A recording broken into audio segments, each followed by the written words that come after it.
తాహతకు మించి కోరుకుంటున్నానేమో, నాకు తెలీదు. I really don't know. నేను మాధవిని పెళ్లి చేసుకోవాలనుకుంటున్నాను సార్. కోర్స్ అది మీకు అభ్యంతరం లేకపోతేనే, మాధవి కూడా సంపూర్ణంగా సమ్మతిస్తేనే.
పెద్దింటి కోడలై సుఖపడాలని ఓ సాంప్రదాయమైన సంబంధం కుదిర్చాను. పెళ్లి జరిగిన 3వ నాడే కోర్టు వ్యాజ్యాల్లో ఉన్న నా ఆస్తి యావత్తు దాయాదుల పాలైందని తెలిసింది. అది తెలిసిన పెళ్లివారు మండిపట్టారు. ఆ పెళ్లి జరగలేదని తీర్పిస్తూ పిల్లని వదిలి వెళ్లిపోయారు. నేను వాళ్ల ఊరు వెళ్లి వాళ్ల కాళ్లు పట్టుకుని బతిమాలాను. బిడ్డ కాపురాన్ని మొక్కలోనే తుంచివేయొద్దని ప్రాధేయపడ్డాను. కానీ వాళ్ళ ఆస్తి కోసమే పట్టుబట్టారు. ఏనాటికైనా వాళ్ల మనసులు మారే శుభఘటిలు రాకపోతాయా అన్న ఆశతో మాధవి ఇక్కడే ఉండిపోయింది.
నమస్కారం. Hello. How do you do? మీకు నేను తెలుసా?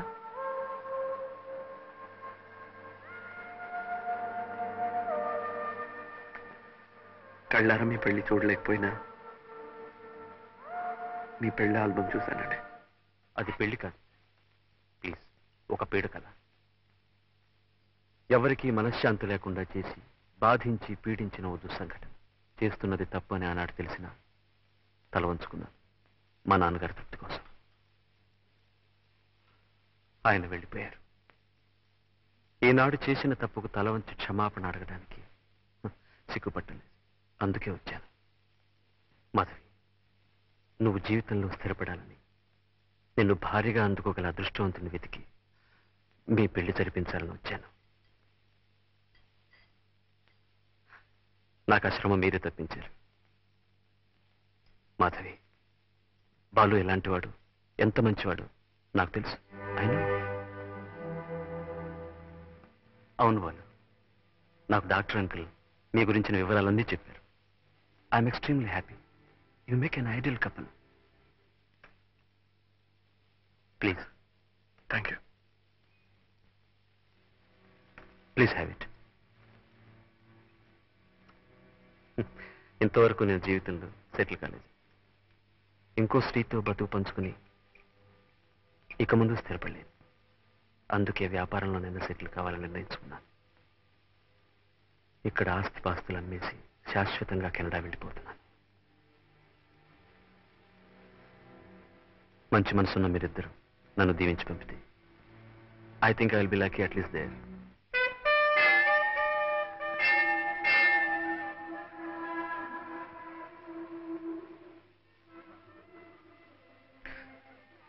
దేవుడు అంటే మీకు నమ్మకం ఉందా?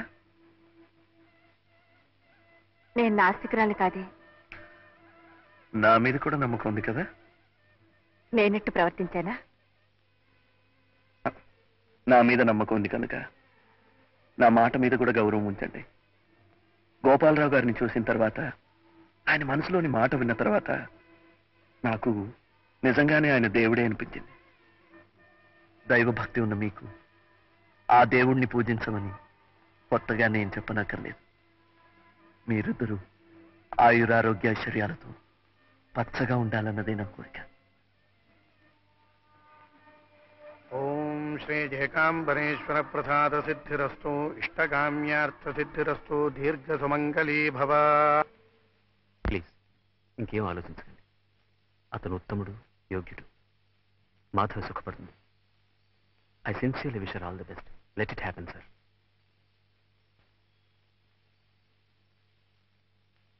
Mister Balu, all the best. మీరు ఒంటరిగా వెళ్ళటం లేదు.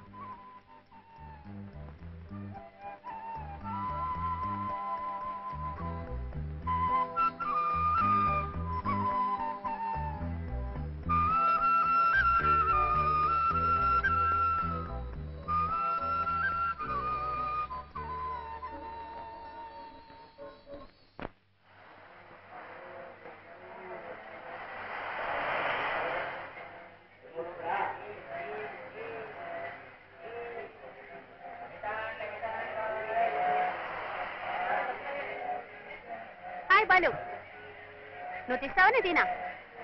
నేనే తీస్తాను. ఈసారి బాగానే వస్తాను. ఫ్లాష్ ఉందా? ఫ్లాష్ నా దగ్గర ఉందిగా.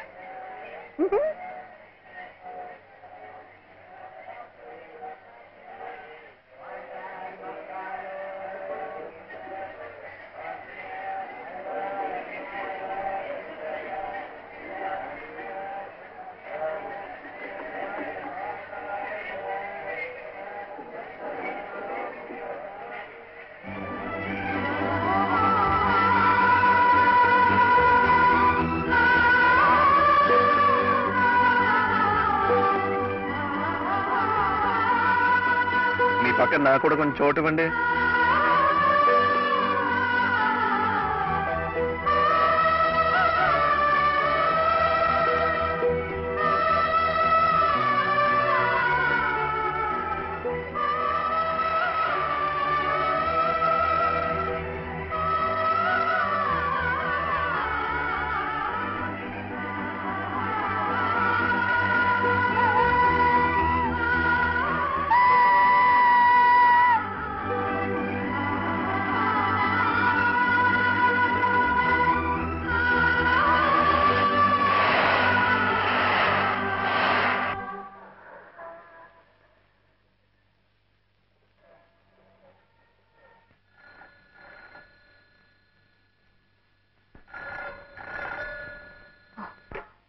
హలో.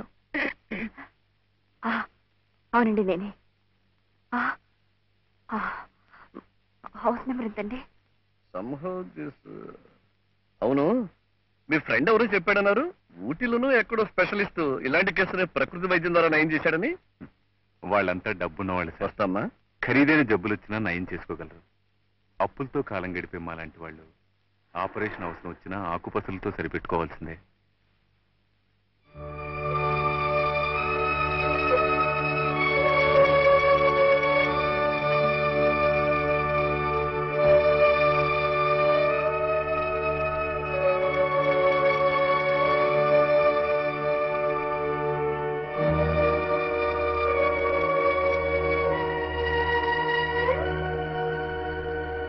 నేనండి, మాధవిని. రండి. I think some guess. Yes, thank you. రండి. సుమతి, సుమతి, రండి కూర్చోండి ప్లీజ్. మాధవ్ గారు. నమస్కారం అండి. నమస్కారం. ఏమండి, ఆవిడ భర్త చాలా రోజులైంది మిమ్మల్ని చూసి. బాలుని గురించి నేను విన్నది నిజమేనా? ఏం విన్నారు? వినకూడదే విన్నాను. ఆరోగ్యం దెబ్బతిందని, ప్రమాద స్థితిలో ఉన్నాడని. వినకూడదేం కాదు, వినవలసిందే విన్నారు. అతను ఎక్కడున్నాడో నేను చూడాలి. I want to see him.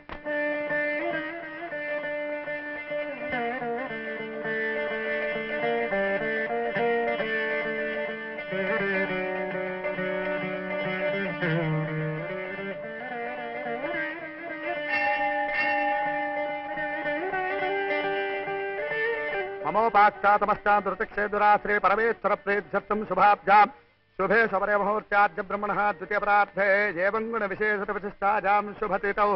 అయ్యా, గోత్రం చెప్పండి. కౌండన్యసగోత్రస్య శ్రీమతి మాధవి, శ్రీమతి మాధవి నామ్యాః వెంకట్రావు నామధేయస్య వేణుగోపాలరావు నామధేయస్య సహ కుటుంబస్య చ సపరివారస్య చ సర్వేషాం క్షేమస్థైర్య వీర్య విధజ అభయ ఆయురారోగ్య ఐశ్వర్యాణాం అభివృద్ధ్యర్థం కర్మాధికామమోక్ష చతుర్విధ ఫలపురుషార్థసిద్ధ్యర్థం ఇష్టకామ్యార్థసిద్ధ్యర్థం శ్రీ అలమేల మంగాతమేత ప్రసన్న శ్రీ వెంకటరమణ అలమేల ప్రసన్న శ్రీ వెంకటరమణ స్వామి అష్టోత్తర శతనామార్చనం కరిష్యామః. ఓం విష్ణుస్మై నమః, ఓం విష్ణవే నమః, ఓం శంకరాయ నమః, ఓం నమః, ఓం భూతకృతే నమః, ఓం భూతకృతే నమః, ఓం భవాయ నమః, ఓం నమః, ఓం భూతాత్మనే నమః, ఓం పరమాత్మనే నమః, భూతానాం బాలు, బాలు.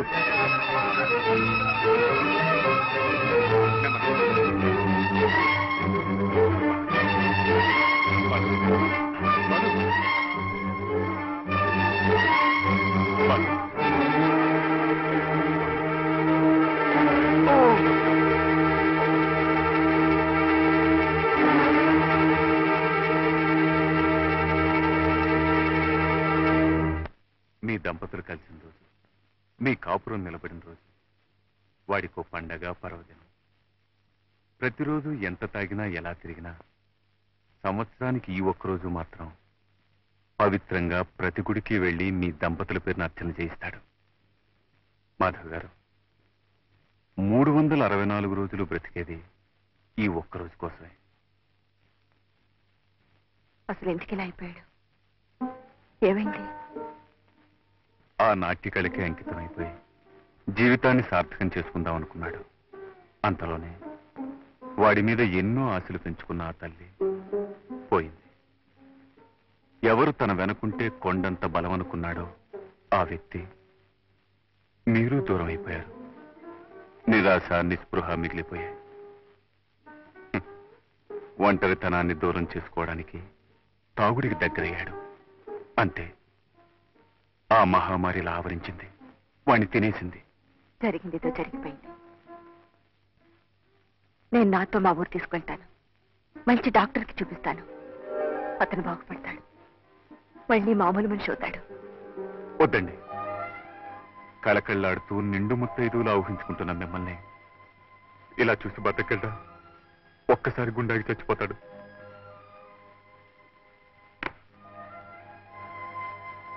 ఇలాగే తాగనివ్వండి. వాడు ఊహించుకుంటున్న ఆనందంలో, తేలిపోతున్న మైకంలో ఇలా ప్రాణాలు పోవడమే మంచిది. ఇలాగే చావనివ్వండి. లేదండి, అలా జరగడానికి వీలేదు. నిస్సహాయంగా కాలానికి కర్మానికి వదిలేకూడదు. మీరు నాకు తోడుగా ఉంటే. అదేమిటండి, వాడు బాగుపడితే చూసి సంతోషించాలి నాకు మాత్రం ఉండదు.